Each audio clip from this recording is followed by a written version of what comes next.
I'm not exactly sure what time I started because I came up here first when Stub and Amos had put in the rope tow, and I know Stub was taking care of things. Say you was, on patrol the first time there, right? First time around. On Earth the first time, he'd say. Well, I know very well that Stub had problems right off the bat because running that rope tow, there were probably things happened, and thank goodness I remember you told me a few years later that you had your first aid from scouting. Right. That was the first start of it, and right. so on and so forth.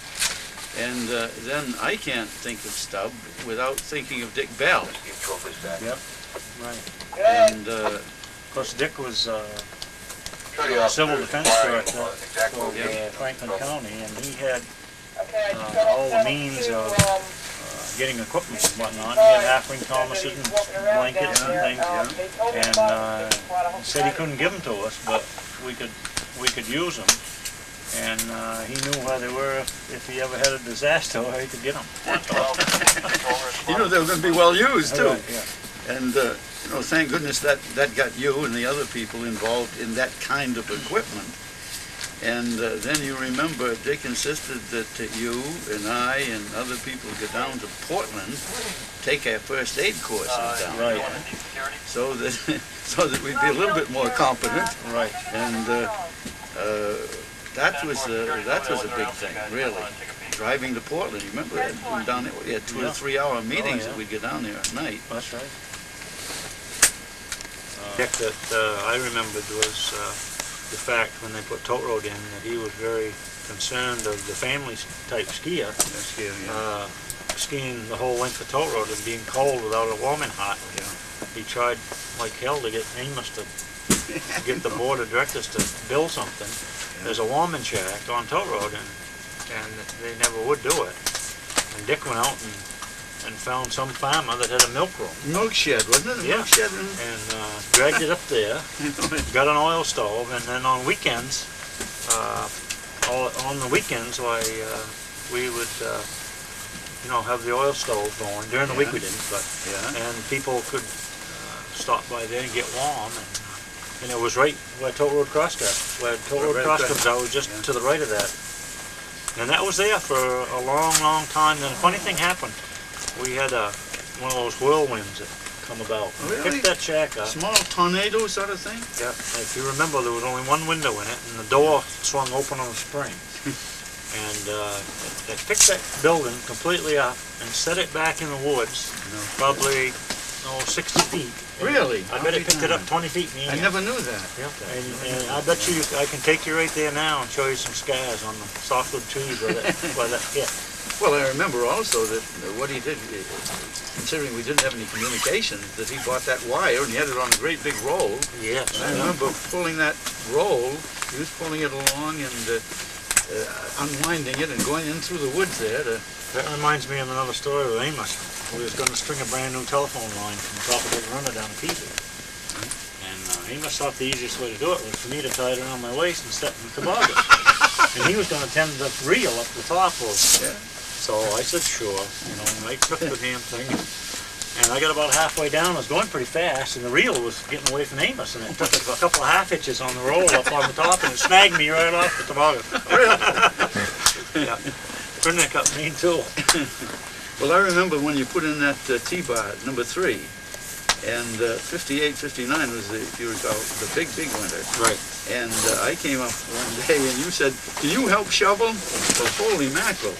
I got a shovel, but the interesting thing was that, as you, I guess Amos had gone around town, you remember, and borrowed the shovels. Oh, yeah. He didn't have enough shovels. He wanted to spend money on shovels. Might never, need them again, to that extent. And he had the shovels and passed them out, and we went up there and shoveled and shoveled and shoveled. And boy, I remember about noontime, I was beat. I thought I was in good shape. You kept right on shoveling. I remember how high you had to shovel that damn stuff to get it out of that gut, that cut. Actually, what we was doing was creating a natural snow fence, and every time, even if it didn't snow, and you got a little wind at night, it would fill that full. And we had 3 tunnels, you know. You remember, it was down the bottom and at the top, and at the halfway station. And then speaking of shovels and getting equipment, of course Amos's father owned the store, and eventually he took the store over, and he sold it to Fat Trenton. And Fat still let him have a key, so if anything he wanted on the mountain the first year or two, Amos would go in the store and grab it and use it, and then try to bring it back all scratched up, and Fat would be mad as hell about that. Well, of course, the picture that they sent around announcing this honoring ceremony that they're going to have pretty soon, of you in front of a cave. Yes. Yeah. Well, I didn't shovel long enough to get up to the point where you were. I guess it was later on, another day and so forth. So, but my God, that was quite a cave you had in there. We kept it there for a week, and then we had snow steps going down in it, and that hut was kind of like a shed, half acre shack like, but it was 9 feet on one side and 7 feet on the other side, and the snow level was a good 10 feet, over the building. Well, I remember you went up and told me that you were on top of the thing and you probed and found, make sure exactly where the shack was, then buried down to the top of the shack, and that there was another 10 feet, 9-10 feet above that. There was a lot of snow. That had a 3-foot, it was an oil stove in there, and it had a 3-foot stack on it, and twice we went up. God, we couldn't find the building. We couldn't even find the safety gate, And it's talking about safety gate, I woke up last night thinking of something.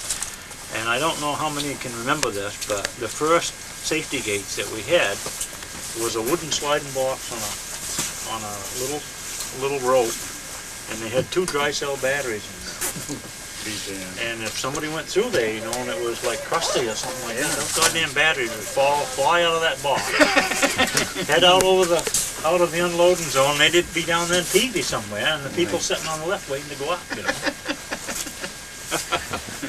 Talk about old days. We had just a regular toboggan with a rope around it, and we sat in the thing, took it back up around the T-bar, and rode in it. And we didn't have any handles or no brakes or anything. And they were heavy.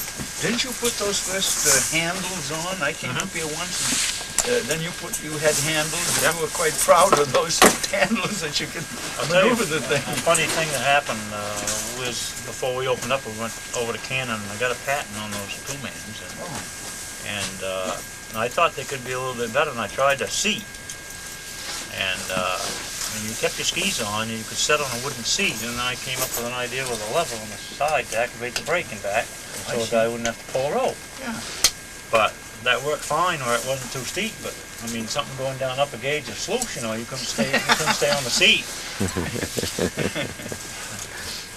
Well, and then of course you went in there and you got lighter and lighter, and you kept fooling with them and so on and so forth. Now, right on early stuff, I remember, of course, there was the National Ski Patrol, and we were very, very proud to get, remember those jackets that we had, the rough jackets. And then ultimately I got indoctrinated into the National Ski Patrol as a national patrolman, and so did you, and other people, and so forth. And then you started running training programs, not only for your own people, but didn't you take off and help other other places? Tried to help other areas, and a lot of small areas, and I think that's very beneficial. Even today, we still do that. And just like a couple of weeks ago, Doug and I was down to Eaton Mountain to help them out with some lift evacuation. And I've never been anywhere that I didn't learn something from another area. And you can tell pretty much if you've been in this business very long, in the ski industry, whether another area, as far as the ski patrol is concerned, is up to snuff of pretty much the way the mountain is being taken care of, like the tower pads and the ropes and something. There's a lot of work that we do as patrollers that the normal skier doesn't realize that we do. They think of us as just first aid people. And, and that sort of thing. But there's a lot more to it than that. Well, and of course you remember then, and Pat, you were involved in this when we had the Maine Ski Council, and we had a committee on ski patrol. You remember? And Jimmy Jones was the big gun there, really. Of course. And we went over to, remember going over to the Sunday River and helping them out. And then we went down to Mount Abram, and you remember the Cross Brothers? Right. Remember that course that Cy Dunkley and I taught, that ski patrol refresher course down in Farmington? Right. And the three Cross Brothers came. Right. Yep. And you know, they were always so hospitable, and And that was with Dr. Brinkman and Dr. Duffy. Duffy, right, and they helped us on that. Now, I went over when they cut the ribbon. They invited me to come over and cut the ribbon, and good Lord, for at least 10 years, Dawn sent me a family season pass. Yeah.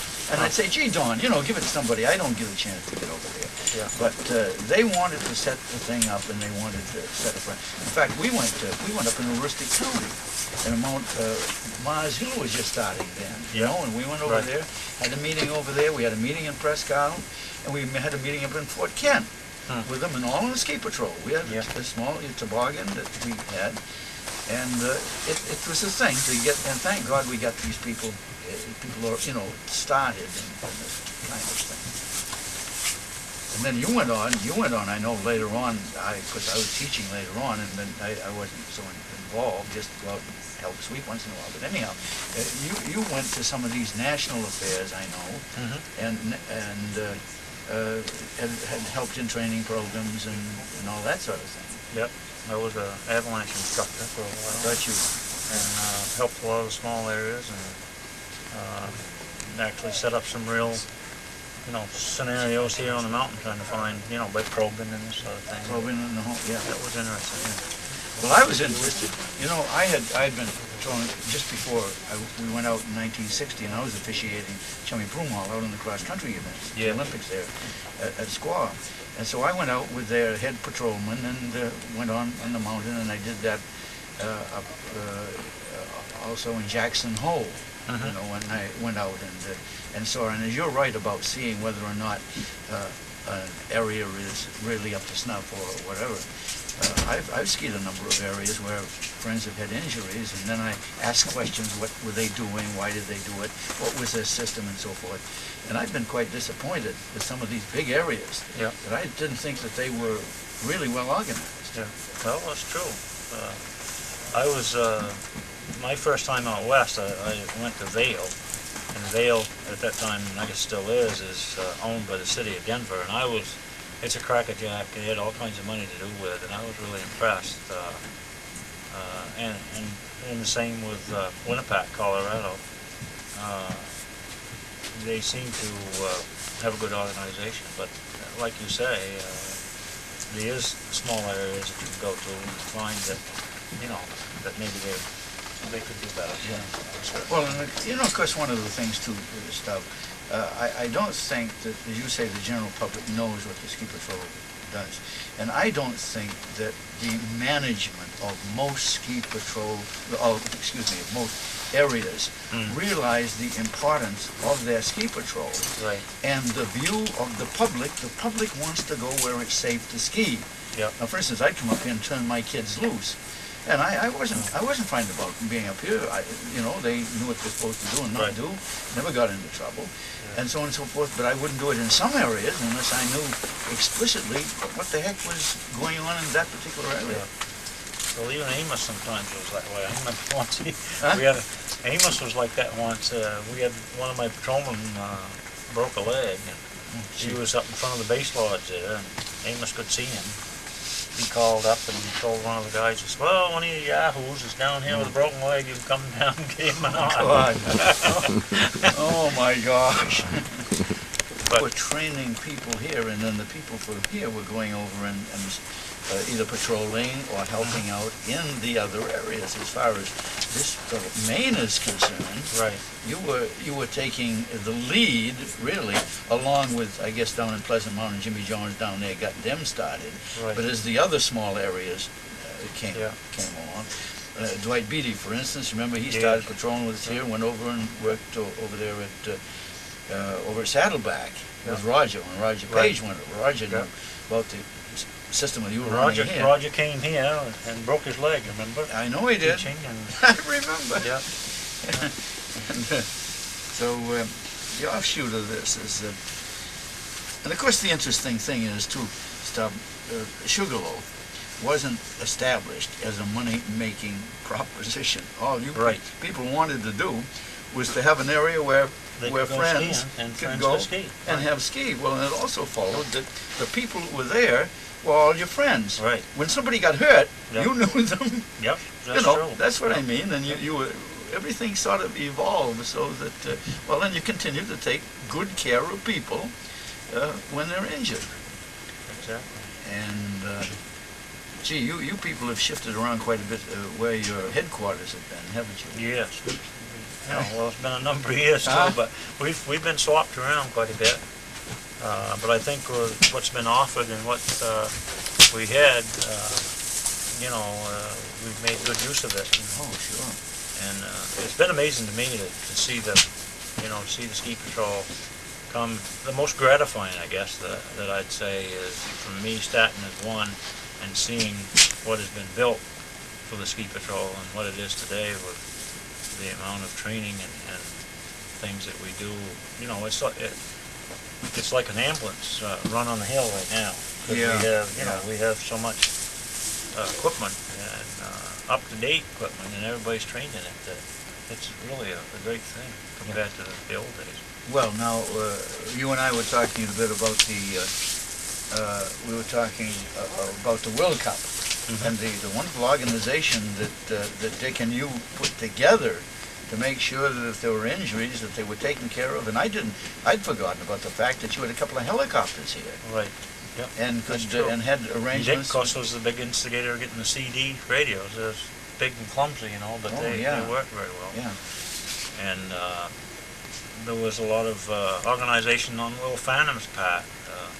What I organized there was, as far as the nationals were concerned, the volunteers, Yeah. they handled all the crowd control and spectator problems and this sort of thing, and all the paid guys, PSPA members included, handled all the wrecks on the race On the course. course. And that worked out well. And the other great thing about that was, in the organizing part of that, with the Brinkmans and the Hanleys, Dr. Hanley, Oh, yeah. Dr. Brinkman, and others, was that if you had a kid that got hurt on the mountain and Carl Schranz got hurt on the mountain, your kid was going to get the same service, guest service, as Carl Schranz did. No. And the sure. way that was set up was that we had Dr. Brinkman's wife, Joan.